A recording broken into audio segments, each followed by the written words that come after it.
청구인 대리인 이광범 변호사입니다. 오늘 저희 청구인 측 대리인단은 재판장님께서 부여해 주신 2시간의 최후 변론 시간 동안에 저를 포함하여 총 9명의 대리인이 각자의 주제를 가지고 변론할 예정입니다. 그럼 저부터 피청구인에 대한 신속한 파면만이 답입니다. 라는 내용으로 말씀드리도록 하겠습니다. 대한민국은 민주공화국입니다. 민주공화국은 국민 주권을 출발점으로 합니다. 그래서 헌법 제1조 1항은 대한민국은 민주공화국이다. 제2항은 대한민국의 주권은 국민에게 있고 모든 권력은 국민으로부터 나온다 라고 선언하고 있습니다. 또한 민주공화국은 대의민주제를 바탕으로 하고 있습니다. 국민이 국가 의사를 직접 결정하지 않고 대표자를 선출하여 결정하게 하는 것입니다. 대의민주주의 실현을 위해서는 선거가 필수적입니다. 선거와 선출직 공무원의 임기제는 민주공화국 국민이 공존하기 위한 최소한의 법칙입니다. 피청구인처럼 선거에 의하여 선출된 사람 스스로가 선거의 공정성에 의문을 제기한다면 민주공화국은 존립할 수 없습니다. 선거제를 전제로 하더라도 한 사람이나 특정 집단이 국가 권력을 오용하거나 남용하면 민주공화국의 근본이 훼손될 수 있습니다. 그래서 권력 분립이 필수적입니다. 입법, 사법, 행정의 산권 분립은 기본이고 우리 헌법은 여기에서 더 나아가 헌법재판소와 선거관리위원회까지 헌법기관으로 두고 국가 권력의 분산과 상호 견제를 도모하고 있습니다. 세계 각국이 우리나라 헌법재판소를 모델로 삼고 있고 대한민국 헌법재판소는 세계 헌법재판소의 중심에 서 있습니다. 세계 각국이 우리나라 선거 관리를 부러워하고 선거관리 시스템을 공부하고 있습니다. 헌법재판소와 선거관리위원회는 대한민국의 자랑거리입니다. 여러 차례 헌법 침탈이 있었지만 대한민국은 민주공화국임을 포기한 적이 결코 없습니다. 민주공화국의 위기마다 국민이 들고 일어나 무너진 헌법 질서를 회복하고 지켜냈습니다. 이승만 대통령은 6.25 동란 와중인 1952년 폭력을 동원하고 국회의원들을 위협하여 발췌 개헌안을 통과시켰습니다. 여소야대 정국에서 간선제로는 대통령이 될 가능성이 없자 저지른 짓입니다. 1954년에는 삼선 제한을 철폐하는 개헌안을 4452이라는 황당한 계산법을 적용하여 통과시켰습니다. 이승만이 정신독재의 야욕을 드러내자 민심은 등을 돌렸습니다. 그러자 이승만 정권은 1960년 그 유명한 3.15 부정선거를 저지르고 맙니다. 박정희 대통령은 어떠했습니까? 4.19 혁명 후 민주주의 회복 과정에서 혼란을 빚자 5.16 군사 쿠데타로 정권을 잡았습니다. 1969년 대통령 3선 금지 구정을 폐지하는 헌법 개정을 했습니다. 1972년 비상계엄을 선포하고 유신헌법을 만들었습니다. 통일주체국민회의를 설치하여 간선제로 대통령과 국회의원 정수의 3분의 1을 선출하도록 하였습니다. 대통령에게 국회 해산권을 부여했습니다. 국민은 저항하였고 박정희 독재 정권은 긴급조치 남발로 연명하였습니다. 전두환 대통령은 12.12 군사 쿠데타로 정권을 잡았습니다. 친위 쿠데타입니다. 대통령 간선제는 유지되었고 국가보위 입법회의가 만들어져 국회를 대체하기도 하였습니다. 이승만, 박정희, 전두환 대통령은 모두 전시 비상계엄이나 스스로 선포한 비상계엄 하에서 헌법 개정을 통해 독재의 길로 접어들었습니다. 그러나 영구 집권을 꿈꾸던 이들은 모두 비참한 최후를 맞이해야만 했습니다. 이승만은 4.19 혁명 후 미국으로 망명하였습니다.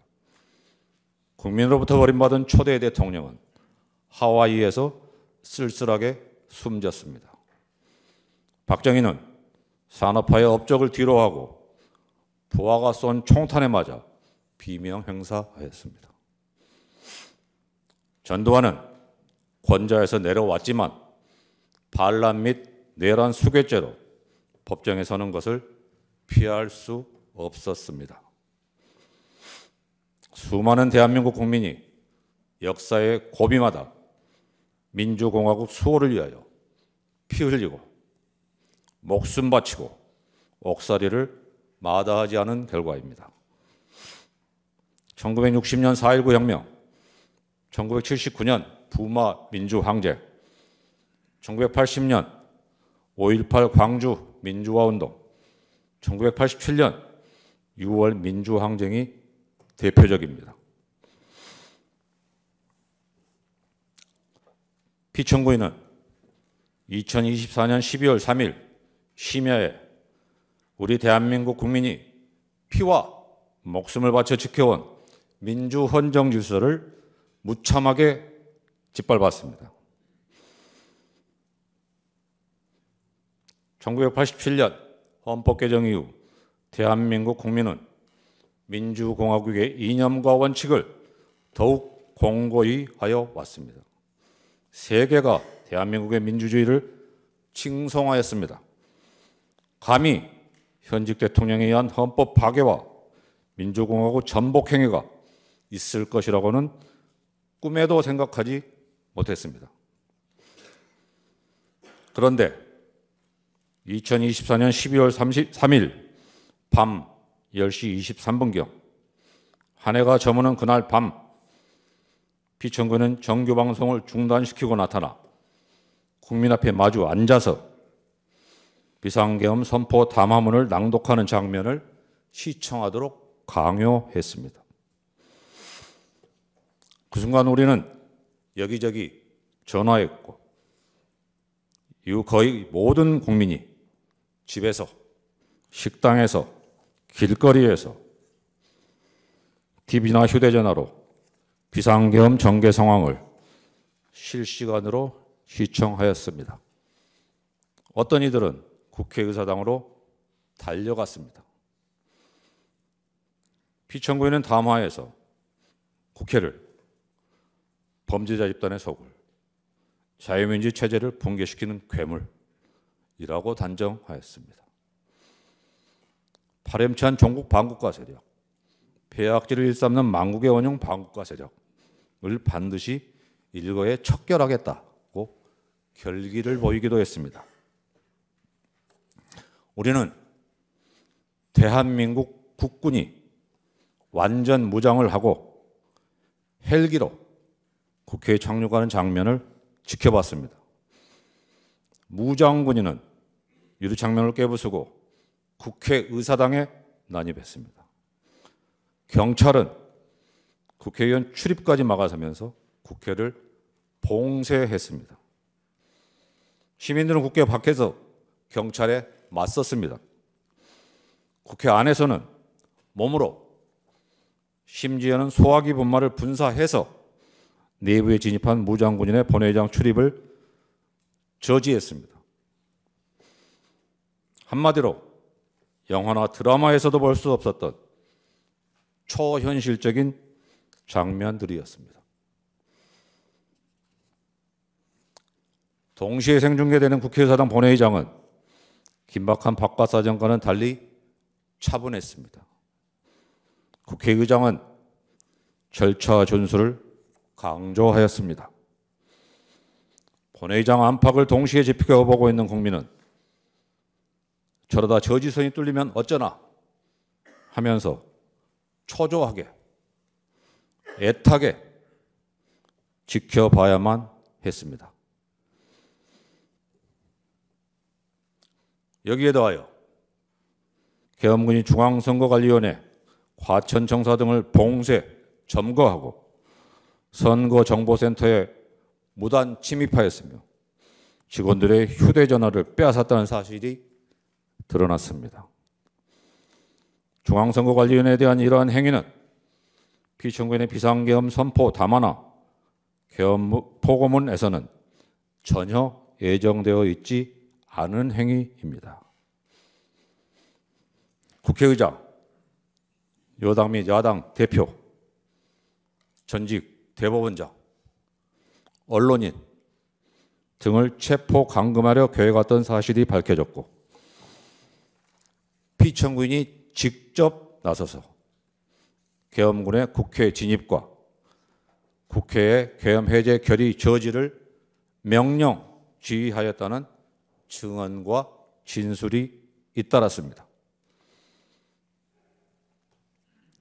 현장에 동원된 군인과 경찰 병력이 수천 명에 이르렀습니다. 육군 최정예 부대인 특수전사령부, 수도방위사령부, 대군사정보 수집부대인 정보사령부, 군사보안 군 방첩 및 군에 관한 정보의 수집 처리 등에 관한 업무를 수행하는 국군 방첩사령부 등 우리 국군의 핵심 전력을 동원하였습니다. 한마디로 대한민국 헌법 파괴 행위이자 민주공화국 전복 행위입니다. 비상계엄 선포를 전후한 피청구인의 인식과 언행에 대하여 한 말씀 드리겠습니다. 피청구인은 여소야대 정국에서 대통령에 당선되었습니다. 표차는 0.73%, 초박빙이었습니다. 그럼에도 피청구인은 다수당인 야당의 존재를 인정하지 않고 무시하였습니다. 현실적이거나 잠재적인 정적 제거에 몰두하였습니다. 자신과 소속을 같이 하고 있는 집권 여당 내부 인사도 예외가 아니었습니다. 집권 여당은 작년 국회의원 총선에서도 참패하였습니다. 참패의 원인으로는 피청구인의 총선 기간 중 여러 언행이 지목되었습니다. 깊은 성찰에 터잡은 다수 야당과의 협치만이 피청구인 자신이 생존할 수 있는 유일한 선택지였습니다. 그러나 피청구인은 총선 참패가 부정선거의 결과라는 망상에 빠졌습니다. 다수 야당이 이끄는 국회가 대한민국의 헌정 질서를 짓밟고 정당한 국가기관을 교란시키는 내란을 획책하는 명백한 반국가 행위를 자행한다고 소리를 높입니다. 적반하장입니다. 피청구인이 듣기 싫은 소리는 입틀막으로 듣지 않고 듣고 싶고 보고 싶은 것만 골라보고 들은 결과입니다. 피청구인은 2024년 12월 12일 담화에서 병력을 국회에 투입한 이유는 거대 야당의 망국적 행태를 상징적으로 알리고 질서 유지를 하기 위한 것이지 국회를 해산하거나 기능을 마비시키려는 것이 아니다. 계엄령을 발동하되 그 목적은 국민에게 거대 야당의 반국가적 폐악 행위를 알려 이를 멈추도록 경고하는 것이었다. 라고 강변하고 있습니다. 그러면서 도대체 2시간짜리 내란이라는 것이 있습니까?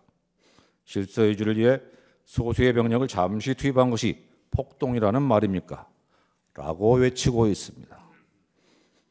피청구인이 그날 밤 일선 지휘관들에게 직접 내린 명령이나 우리가 지켜본 현장 상황에 정면으로 배치되는 주장입니다.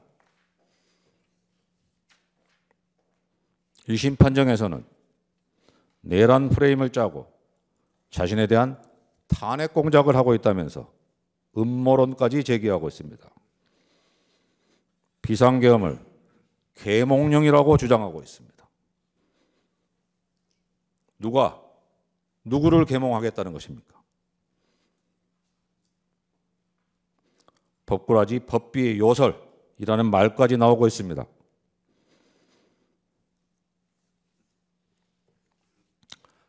그래서 우리는 피청구인에게서 이승만, 박정희, 전두환을 연상할 수밖에 없는 것입니다. 피청구는 자신의 지시 한마디가 헌법이 되는 세상을 만들고자 한 것입니다.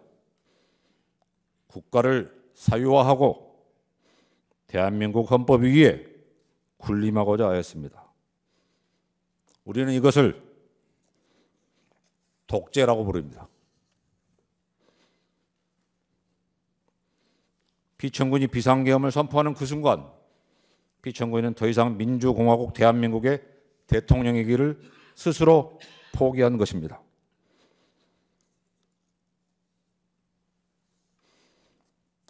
헌법재판소는 피청구인 주장의 부정선거 논란에 대하여도 깊이 헤아려 주시기 바랍니다.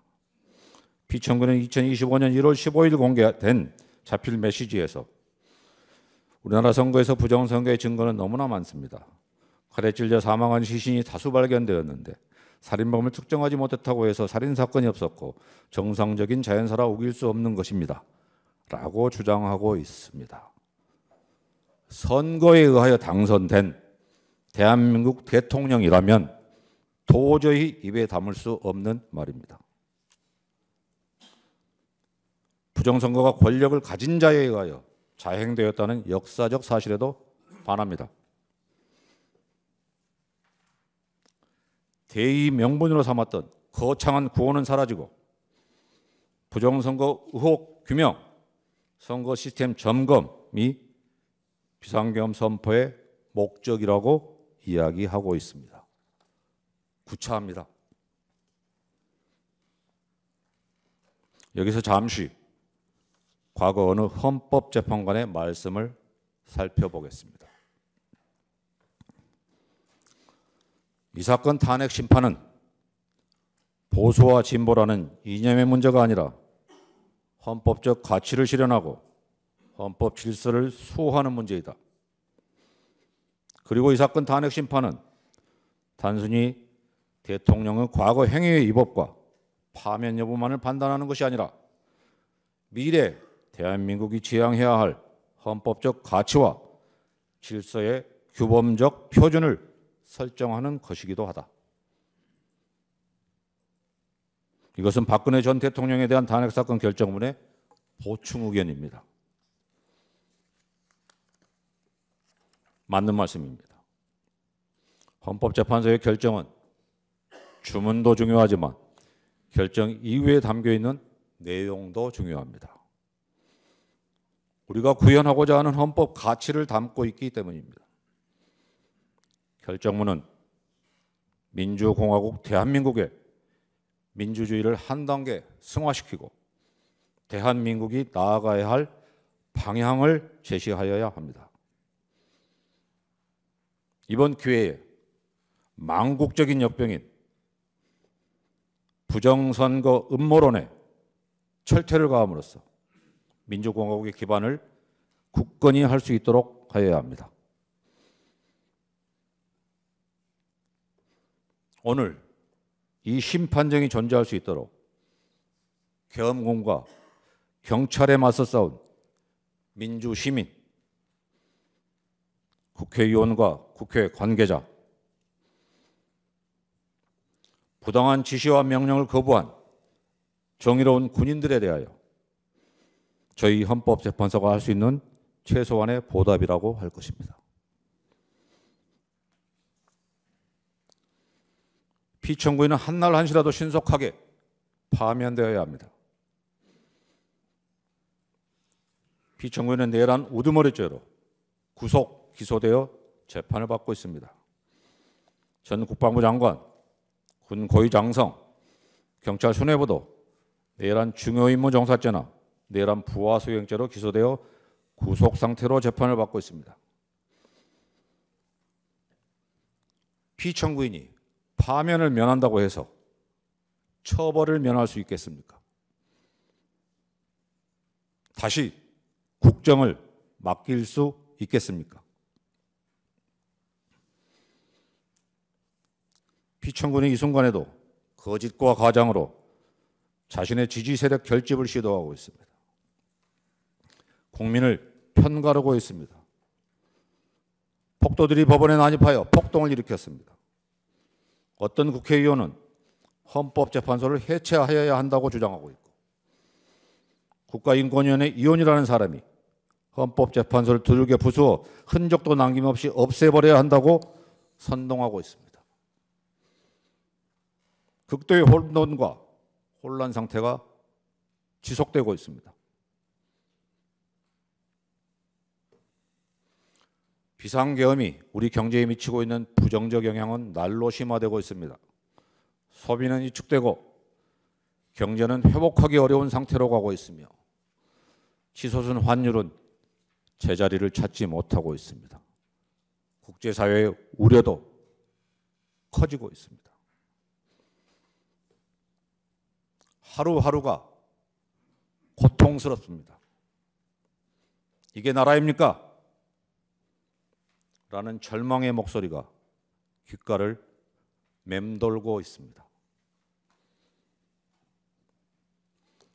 피청구인이 선포한 비상계엄이 지금까지 계속되고 있다면 우리는 어떤 장면들을 목격하고 있을까요?